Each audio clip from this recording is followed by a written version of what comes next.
looking at Shane Perkins against Alex Bird. Shane Perkins, of course, the Keirin World Champion, defending title holder here.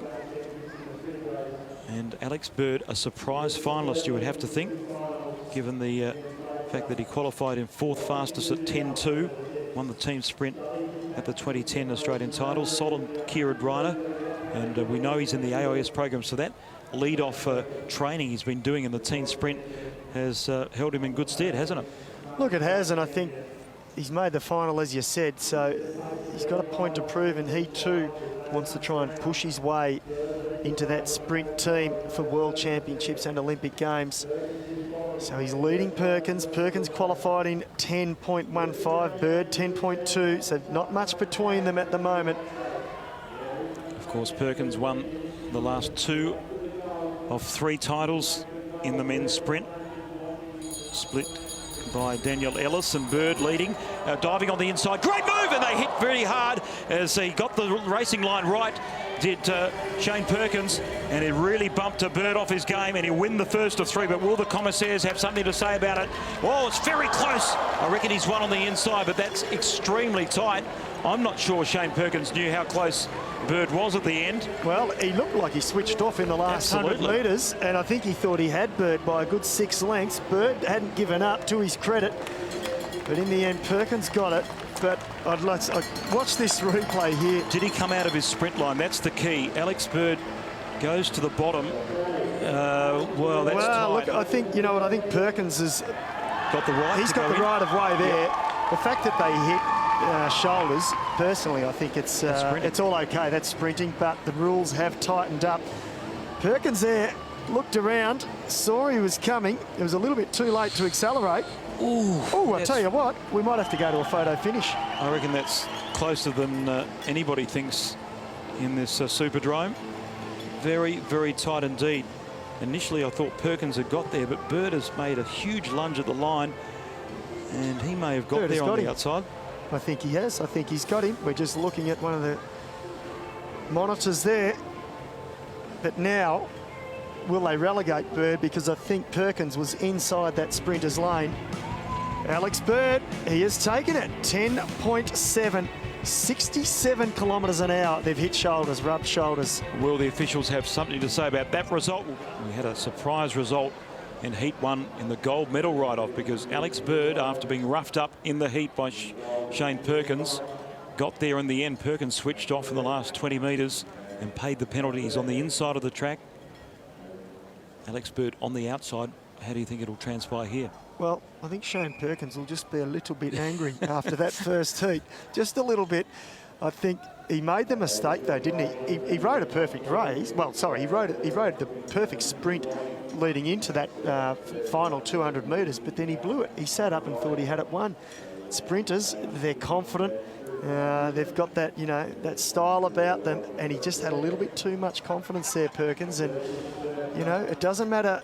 All these are dress rehearsals, and so you've got to treat them like they are a World Championship or an Olympic Games. Alex Bird was given an official warning for moving down on Shane Perkins. We saw the contact, and Bird actually came off second best in the contact, which I think maybe mentally has switched off for Shane Perkins in the final lap.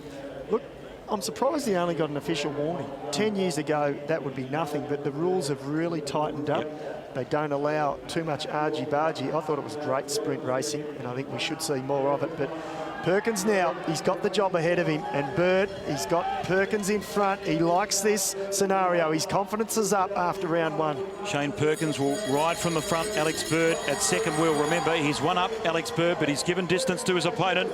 It's Shane Perkins who's got the speed. Bird coming, but I don't think quickly enough. Perkins out of the seat. Bird coming on the outside. Perkins flicks the wheel. Bird is coming on the outside. Oh, very tight. I think he's got there on the outside. Well, he's confident, isn't he? Raised the fist. Very, very close indeed. And Alex Bird has completed a monumental upset in the men's sprint. Lunged at the line and got Shane Perkins. Well, even Perkins was clapping his hands. And there it is, Alex Bird. Look at that, he gave him 4 lengths, didn't he? He rode a good race. I think Perkins could have done that a little bit better. 10.48. Thank you, he says. he has taken it out, and what a surprise one that is. Alex Bird, national champion. Look at the replay. He really was coming at him at a force, wasn't he, Bird?